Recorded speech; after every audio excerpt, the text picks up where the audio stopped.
Ni aku nak pergi terjah orang yang parking OKU tadi. Dia kata dia gelak-gelak tadi. Aku tegur dia, dia gelak-gelak, dia masuk buat tak tahu.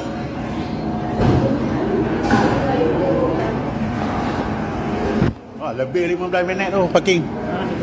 15 minit. Tu belum. 11 masuk 11.20. Sekarang dah 11 berapa dah? Tengok jam. Tengok dia punya jam. Tengok jam. Tengok jam.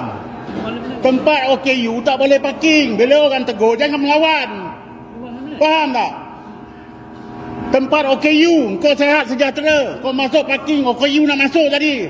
Aku tegur kau gelak kan. Kau kata 15 minit. Sekarang dah lebih 15 minit. Dasar tak ada budi bahasa. OKU punya tempat nak masuk, terpaksa cari tempat lain. Dengan orang lain boleh kau buat. Dengan aku sorry lah. Faham? Aku perhati kau lama. Kau makan dah 25 minit dekat sini. Kurang ajar.